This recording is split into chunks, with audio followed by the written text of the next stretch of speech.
कृष्णाय ते नमः।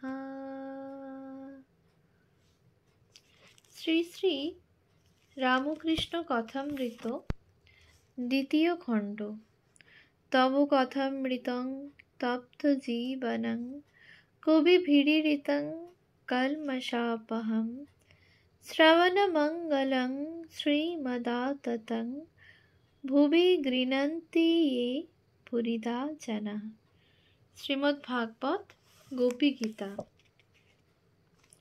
পৃষ্ঠা সংখ্যা 962, 1885, 26শে অক্টোবর, দ্বাবিংশ পরিচ্ছেদ। ভক্ত সঙ্গে শুধু পাণ্ডিত্যে কি আছে? এই সকল কথা হইতে হইতে শ্রী শ্রী ঠাকুর পরমহংসদেব শ্যামপুকুরে যে বাড়িতে চিকিৎসার্থ অবস্থান করিতেছেন, সেই বাড়ির সম্মুখে ডাক্তারের গাড়ি আসিয়া লাগিল। তখন বেলা 1টা। ঠাকুর দোতলার ঘরে বসিয়া আছেন। অনেকগুলি ভক্ত সম্মুখে উপবিষ্ট। তন্মধ্যে শ্রীযুক্ত গিরিশ ঘোষ, ছোট নরেন্দ্র, শরৎ ইত্যাদি। সকলের দৃষ্টি সেই মহাযোগী সদানন্দ মহাপুরুষের দিকে। সকলে যেন মন্ত্রমুগ্ধ সর্পের ন্যায় রোজার সম্মুখে বসিয়া আছেন, অথবা বরকে লইয়া বরযাত্রীরা যেন আনন্দ করিতেছেন। ডাক্তার ও মাস্টার আসিয়া প্রণাম করিয়া আসন গ্রহণ করিলেন। ডাক্তারকে দেখিয়া হাসিতে হাসিতে শ্রী রামকৃষ্ণ বলিতেছেন, আজ বেশ ভালো আছি।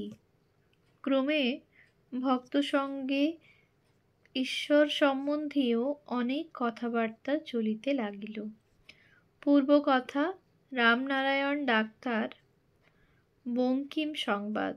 শ্রী রামকৃষ্ণ, শুধু পণ্ডিত কি হবে যদি বিবেক বৈরাগ্য না থাকে?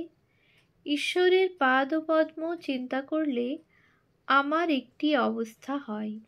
পরনের কাপড় পড়ে যায়, শিরশির করে পা থেকে মাথা পর্যন্ত কি একটা উঠে। তখন সকলকে তৃণ জ্ঞান হয়। পণ্ডিতের যদি দেখি বিবেক নাই, ঈশ্বরে ভালোবাসা নাই, খড়কুটো মনে হয়। রামনারায়ণ ডাক্তার আমার সঙ্গে তর্ক করছিল। হঠাৎ সেই অবস্থাটা হলো। তারপর তাকে বললুম, তুমি কি বলছো? তাকে তর্ক করে কি বুঝবে? তার সৃষ্টিই বা কি বুঝবে? তোমার তো ভারী তেঁতে বুদ্ধি। আমার অবস্থা দেখে সে কাঁদতে লাগলো আর আমার পা টিপতে লাগলো। ডাক্তার, রামনারায়ণ ডাক্তার হিন্দু কি না? আবার ফুল চন্দন লয়? সত্য হিন্দু কি না? ডাক্তার, স্বগত। ডাক্তার বলেছিলেন, আমি 7 ঘন্টায় নাই। শ্রী রামকৃষ্ণ, বঙ্কিম তোমাদের একজন পণ্ডিত। বঙ্কিমের কলিকাতা বেনেটোলা নিবাসী ডেপুটি ম্যাজিস্ট্রেট পরম ভক্ত শ্রী অধরলাল সেনের বাটিতে শ্রীযুক্ত বঙ্কিমচন্দ্র চাটুর্যের সহিত শ্রী শ্রী পরমহংসদেবের দেখা হইয়াছিল। বঙ্কিমবাবু তাহাকে এই একবার মাত্র দর্শন করিয়াছিলেন। বঙ্কিমের সঙ্গে দেখা হয়েছিল। আমি জিজ্ঞাসা করলুম, মানুষের কর্তব্য কি? তা বলে আহার, নিদ্রা আর মৈথুন। এই সকল কথাবার্তা শুনে আমার ঘৃণা হলো। বললুম যে, তোমার এ কিরকম কথা? তুমি তো বড় ছেঁচড়া। যা সব রাত দিন চিন্তা করছো, কাজে করছো, তাই আবার মুখ দিয়ে বেরুচ্ছে। মূলো খেলেই মূলো ঢেকুর ওঠে। তারপর অনেক ঈশ্বরীয় কথা হলো, ঘরে সংকীর্তন হলো, আমি আবার নাচলুম। তখন বলে, মহাশয়, আমাদের ওখানে একবার যাবেন। আমি বললুম, সে ঈশ্বরের ইচ্ছা। তখন বলে, আমাদের সেখানেও ভক্ত আছে, দেখবেন। আমি হাসতে হাসতে বললুম, কী রকম ভক্ত আছে গো? গোপাল গোপাল যারা বলেছিল সেই রকম ভক্ত নাকি? ডাক্তার, গোপাল গোপাল সে ব্যাপারটা কি? শ্রীরামকৃষ্ণ সহাস্যে, একটি স্যাকরার দোকান ছিল। বড় ভক্ত, পরম বৈষ্ণব, গলায় মালা, কপালে তিলক, হস্তে হরি নামের মালা। সকলে বিশ্বাস করে ওই দোকানেই আসে, ভাবে এরা পরম ভক্ত, কখনো ঠকাতে যাবে না। একদল খদ্দের এলে দেখত কোনো কারিগর বলছে কেশব কেশব, আর একজন কারিগর খানিক পরে নাম করছে গোপাল গোপাল। আবার খানিকক্ষণ পরে একজন কারিগর বলছে হরি হরি, তারপর কেউ বলছে হর হর। কাজে কাজেই এত ভগবানের নাম দেখে খরিদ্দারেরা সহজেই মনে করত এ স্যাকরা অতি উত্তম লোক। কিন্তু ব্যাপারটা কি জানো? যে বললে কেশব কেশব তার মনের ভাব এসব খদ্দের কে? যে বললে গোপাল গোপাল তার অর্থ এই যে আমি এদের চেয়ে চেয়ে দেখলুম এরা গরুর পাল। হাস্য। যে বললে হরি হরি তার অর্থ এই যে যদি গরুর পাল তবে হরি অর্থাৎ হরণ করি।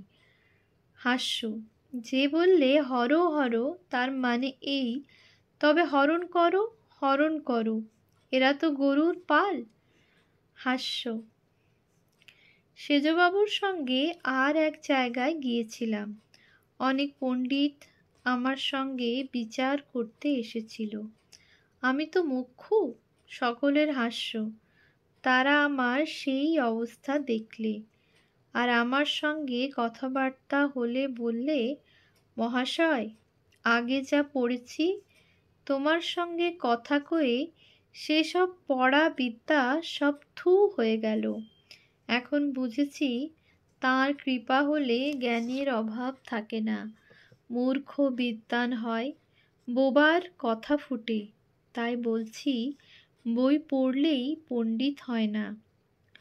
পূর্ব কথা, প্রথম সমাধি, আবির্ভাব ও মূর্খের কণ্ঠে সরস্বতী। হাঁ, তার কৃপা হলে জ্ঞানের কি আর অভাব থাকে?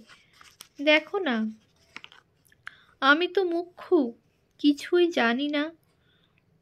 তবে এসব কথা বলে কে? আবার এ জ্ঞানের ভাণ্ডার অক্ষয়। ও দেশে ধান মাপে রামে রাম রামে রাম বলতে বলতে একজন মাপে, আর যাই ফুরিয়ে আসে আর একজন রাশ ঠেলে দেয়। তার কর্মই ওই, ফুরালেই রাশ ঠেলে। আমিও যা কথা কয়ে যাই, ফুরিয়ে আসে আসে হয়, মা আমার অমনি তার অক্ষয় জ্ঞান ভাণ্ডারের রাশ ঠেলে দেন। ছেলেবেলায় তার আবির্ভাব হয়েছিল। 11 বছরের সময় মাঠের উপর কি দেখলুম, সবাই বললে বেহুঁশ হয়ে গেছলুম, কোনো সার ছিল না। সেই দিন থেকে আর একরকম হয়ে গেলুম। নিজের ভিতর আর একজনকে দেখতে লাগলাম। যখন ঠাকুর পূজা করতে যেতুম, হাতটা অনেক সময় ঠাকুরের দিকে না গিয়ে নিজের মাথার উপর আসত, আর ফুল মাথায় দিতুম। যে ছোকরা আমার কাছে থাকতো সে আমার কাছে আসতো না, বলতো, তোমার মুখে কি এক জ্যোতি দেখছি, তোমার বেশি কাছে যেতে ভয় হয়। ওম শান্তি শান্তি শান্তি। হরি ওম তৎসৎ। শ্রীরামকৃষ্ণার্পণমস্তু।